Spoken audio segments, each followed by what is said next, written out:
about our mental health. And I'm so grateful that I could see in the chat our numbers being stolen and being shared with other people and the type of messages we receive. It's one of the things that can impact on us, but how do we take care of our mental health?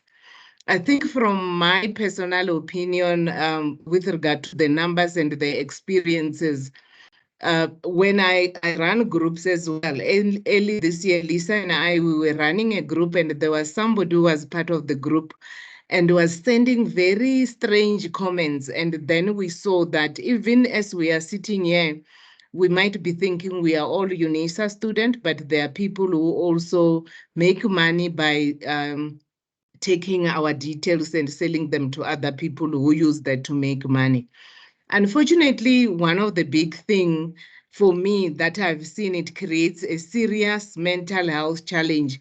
It's when you have sent your assignment to somebody else and this person sold your assignment and you then get charged for plagiarism or for copying someone's work. And it has got a huge impact where you feel unfairly treated and that you are a victim. But we need to be very careful about the information we give to people.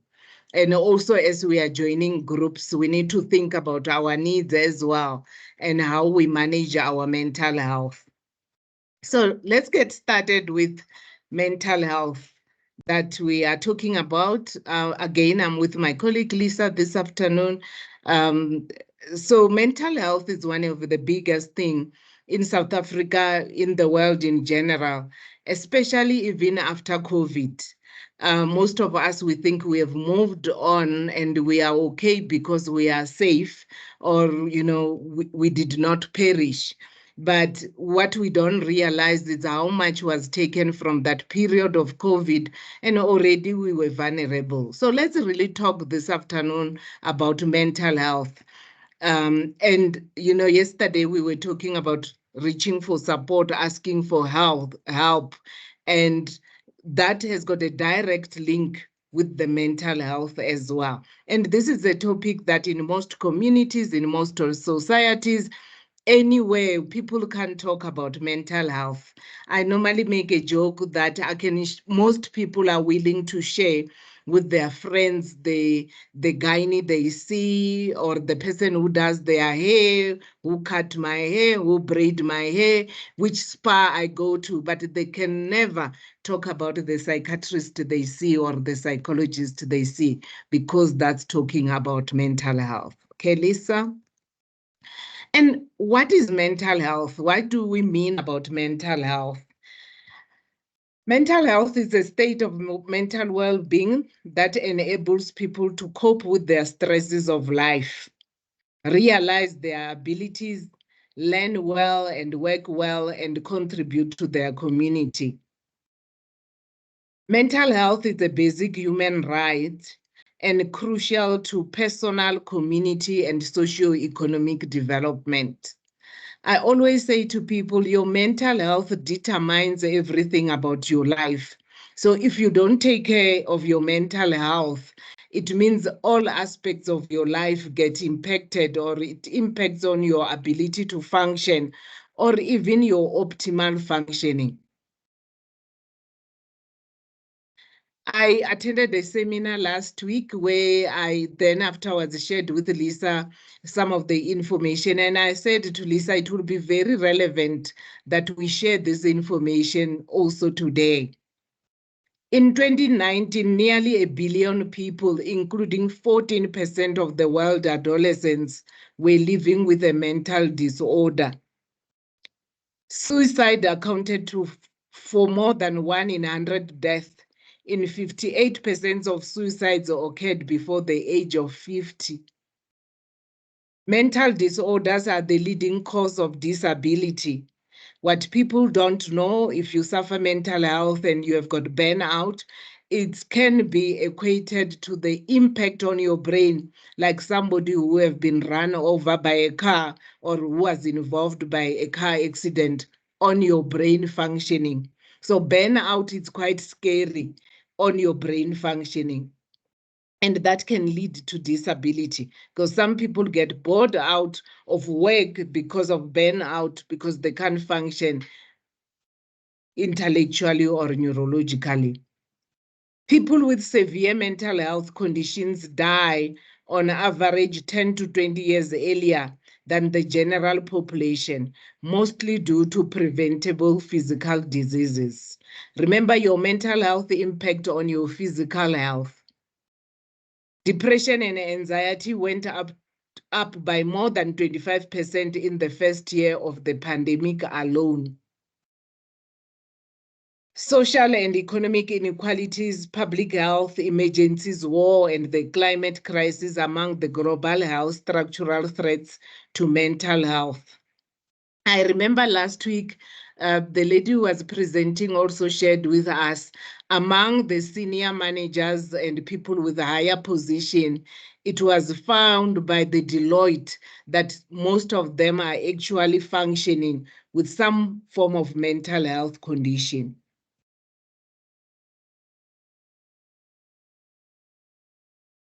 26% of South Africans most likely have depression, and 25% of sampled participants have been diagnosed with depression. About 60% of children and youth reported that they needed mental health support in the past year, but 63% sought help. Almost 50% of students in Joburg screened positive for depression. It was a research done by the University of Johannesburg. University students are particularly at risk of depression. One South African study estimated that 24.2% of university students have mild depression and 12.4% have moderate to severe depression. Globally, an average of about 21% of university students have major depressive disorder. And this, it sounded like a lot of stats and a lot of numbers. I'm not a number person myself, but I just felt that that also helped us to contextualize that it's not something that is out there. The research done is also affecting students. And the issue of mental health is mostly neglected due to culture and history of mental illness. In most societies, you must remember when it comes to psychology and psychiatry, it has got different connotation. Like we spoke yesterday, it's about being weak, or even the religion in African communities, especially when someone is mentally ill, it's regarded as witchcraft. Nowadays, even with Christianity, when people have mental illness, it's regarded like it's a spiritual attack. So issue of mental illness is always externalized as if it's not something that belongs to any human being. And that talks about societal expectations and perception and assumptions. We don't see ourselves as vulnerable to that. I always like this, that in winter now, as winter is approaching, we will be taking flu vaccine. We will make sure our kids get all the multivitamin, the crash guards. We invest in our physical health, but not necessarily in our mental health. We must understand that mental health does not discriminate. Anyone can experience mental health challenges. That includes me and you. It does not mean anything about you as a person, whether you are weak, strong, or it has to do, or your religious beliefs. In most cases, you must remember that when you start having mental challenges, you are just responding to a situation. And normally say to people, sometimes what we are experiencing is a normal response to a situation that is abnormal. And why do we battle with mental health challenges? One of the things is that we are isolated. We are isolated as people in general. That's why people cannot really be vulnerable. To the extent when I'm sitting, talking to people about mental health issues, even when we are sitting in one room, I said we might be physically very close to each other, but on an emotional level, we are really disconnected. We are scared to be judged. That's why we cannot be open to what we are experiencing. We are also helpless, overwhelmed by the experiences, because there is a lot that overwhelms us as well. But there is also an issue that there is lack of sensitivity to emotional experience. We normally respond in a logical way, practical way, fixing things, but not acknowledging other people's emotions and validating them, to such an extent that sometimes people feel dismissed, unheard, and unacknowledged. We also ignore the impact of things.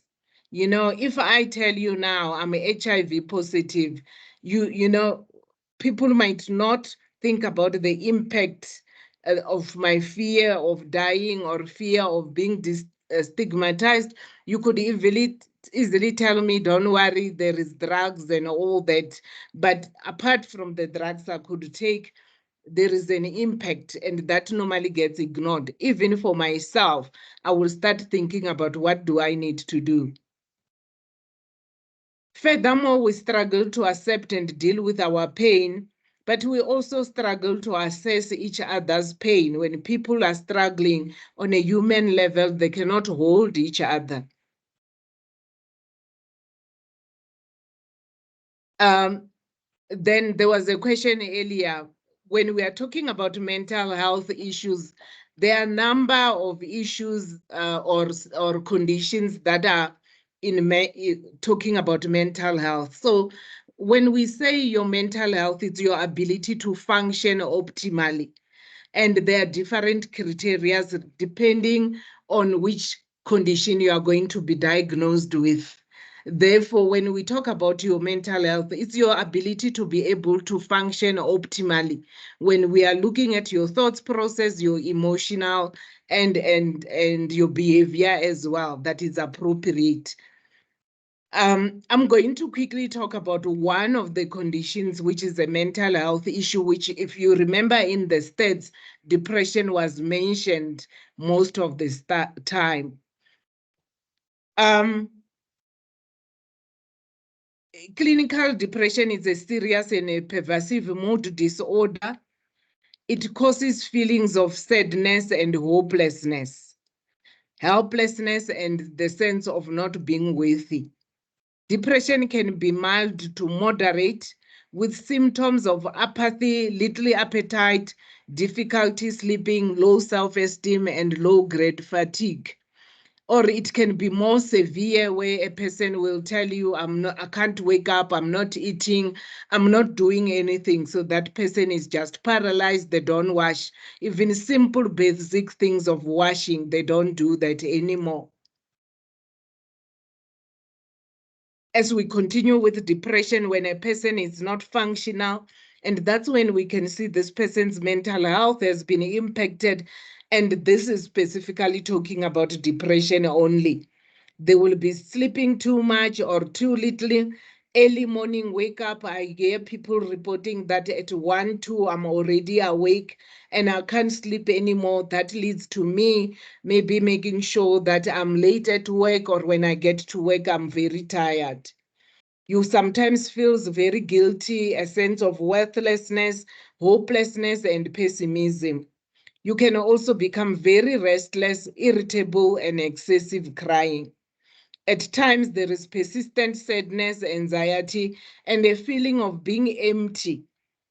You also then have loss of interest in pleasure activities, simple things, running, jogging, or even intimacy. At times, people even lose interest in meeting other people or engaging on things that they will normally find pleasure on.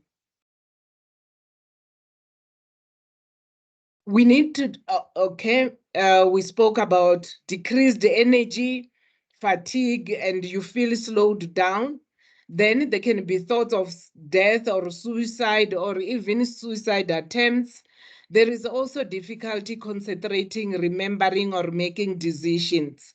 When I worked at a particular hospital, at some time, one of the psychiatrists there used to say, when you see a middle-aged person and that person says, I'm struggling with concentration, you need to dig deep, because that's when they are depressed, but they are not aware, and the only thing they pick up is the concentration, because they are high functioning and they tend to neglect all other things. So concentration, remembering, or making difficulty in making decision. There could be persistent physical symptoms that do not respond to treatment, such as headaches, digestive disorders, and chronic pain. Some people become quite aggressive, short temper, and they isolate themselves. Let's now talk about the coping skills. It's very important that you need to think about your worth as a person. Also, what is meaningful for you beyond what you need to achieve. One of the reasons that we struggle with depression is that our life is normally treated like projects. It's like, now I'm having a project for owners, and that's my life. You need to be able to separate the things you are doing and you as a person, because that helps you to understand your worth as a person as well. You must also acknowledge that you are an emotional being. You are then able to validate all your emotions and your vulnerability in a healthy way. When we dehumanize ourselves and we treat ourselves as projects, it's a non-existent phenomenon. Your honors is just a qualification, but you as a person, you are an emotional being. You must also be in touch with your thoughts and feeling. You cannot only express love and aggression. That's why people get depressed, because they do not embrace other emotions. Either you are in love or you are angry, and the rest of the emotions are pushed away. Lisa?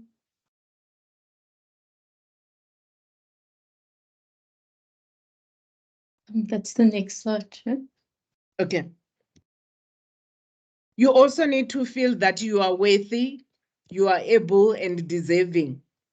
There is a challenge that most of us, because of the trauma we have experienced, we might be even at a stage where we are doing honors, but we are still so wounded that we don't believe we are here. And also what we are doing, it's not meaningful for us, because we are just still proving a point without us being consciously aware.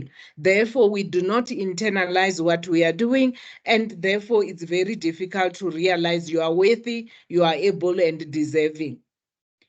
You also need to liberate yourself and allow yourself to experience the moment. You are currently doing your honors qualification, and can you just be in the moment, not in the future, and also not be in the past. Be vulnerable. You need to have honest conversation with yourself, but also you need to have honest conversation with others about the challenges we have. If you can't be honest with yourself to say, I'm struggling, I need help, I feel tired, it's very hard then to be honest with other people as well. Going to tell you a story as a way of wrapping up our mental health and us, and also talking about depression. One day I visited a rural community and I went to see a farmer. So as I was walking around with this farmer in a lychee farm, the farmer kept on talking about, it was just after harvest in January. The farmer kept on talking about, I'm gonna prune the trees, I'm gonna prune the trees. So it didn't really make sense. What is this pruning all about? But it sort of impacted on me. So I came back, I started researching this pruning. And I learned that pruning is meant after harvest, where the farmer, as he is harvesting, he would have looked at the tree to say which side of the tree had more fruits, like lychees. And then they know that part of that is also because maybe this part of the tree didn't have enough sunlight, because sunlight contributes to the production. And then as I was reading, I realized that technologically advanced farmers, they actually also dig the roots of the tree to check where are the roots going based on the test that would have been done on those particular fruits, to the extent that they can redirect the roots so that the fruit with the next harvest, it has got all the nutrients required, and also that the whole tree can be able to produce. After reading that, and as I'm driving around, I started looking at the gardens we have. I'm not sure where you are, I'm not sure where you stay, but I'm always so fascinated about the gardens and the trees in the gardens, how they can be neatly trimmed. Some of them will be trimmed like a heart, some of them will be trimmed like a chair, and there is a lot of effort put in there. And then I also look at the original tree. And then I ask myself, what does it mean about me as a human being? Do I focus on trimming myself, where I keep on cutting myself in trimming so that I can have a particular image, so that I can present in a particular way? Does it, however, impact on who I want to be and the fruits I need to produce? And that's a big thing for us as human beings, for us as academics, for us as students today. Are you in the process of trimming yourself, where you keep on cutting yourself for a particular image? Or you are pruning yourself like a farmer who looks at the harvest to say, this part of my tree was in the shade because of this branches. I'm just going to prune them so that next year the harvest is different. If we continuously trim ourselves, we lose who we are, and there is a danger for mental health issues because we don't know who we are as human beings. So as we wrap up today's session on mental health, I want you to think about whatever you are doing in your studies, in your career as a human being. What are we doing? Are you trimming or you are pruning yourself? Which It's very parts are you good. trimming? Thank you, Lisa.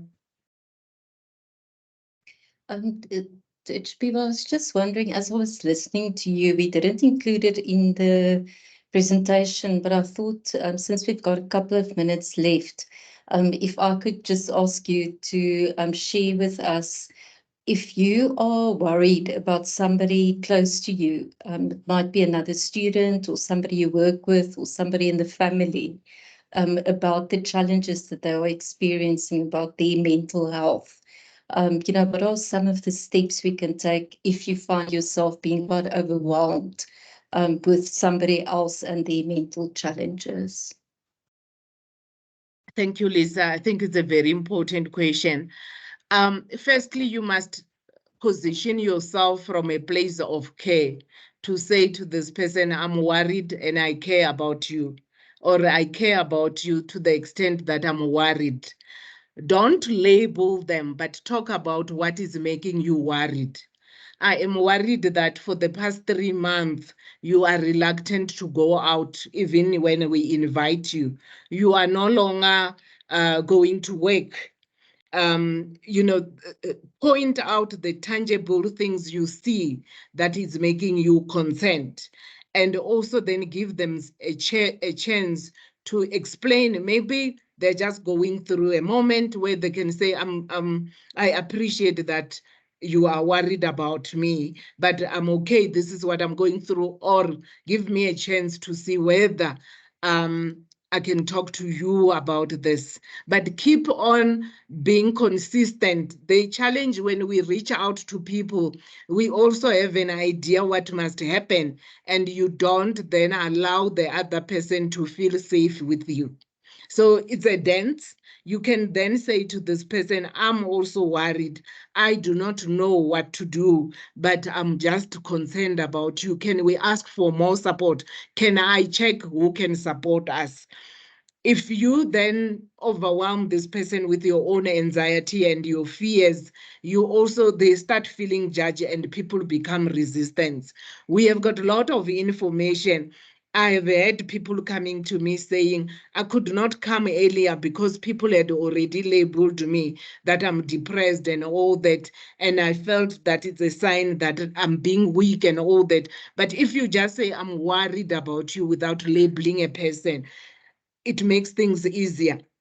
In my day-to-day work, even though I'm a qualified psychologist, I never tell people you are depressed. I will just say I'm concerned that you are quite emotionally overwhelmed and we really need to work on this. At the moment, you are not coping very well. We need to take care of this. I'm worried that you are not sleeping at all, and I'm concerned that this will impact on your coping. So point out a tangible behavior. Don't label them. Don't already conclude. Don't say, I'm worried about your mental health, because you have removed yourself from that person, and that label already creates a gap. Lisa? Thank you so Oh, much. I see there is a question. If you have got a team member who gets panic attacks, can this be linked to depression? It could be linked to a number of things, but I will give you a very practical example how I talk to people about panic attacks. I always tell people about, I don't know how many of you here knows about the heart pot, those iron pots.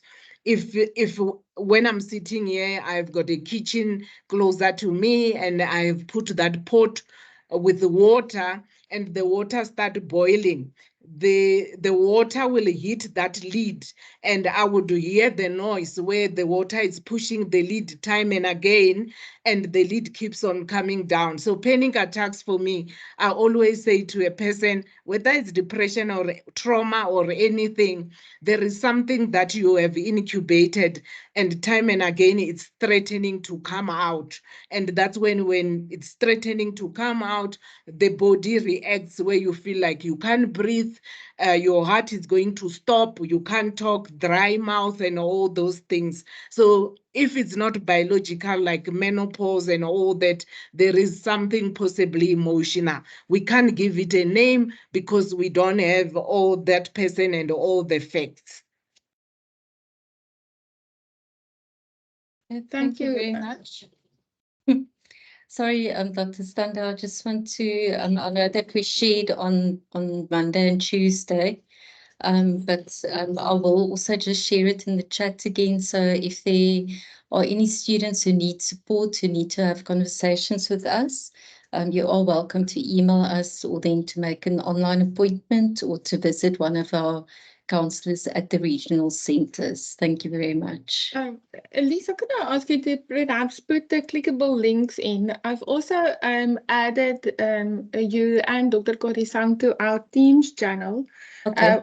And then I've created a little channel there. So if there's anything that if you want to upload it, you can also upload it on Teams under counseling. Then they can also click through and just get hold of you easier. So I'm trying to collate everything for the students in one place, specifically that comes out of Honours Week. Thank you. We will definitely do so. Okay, thank you. Thank you very much again. I'm stopping the recording for now. Again, for joining us. I do see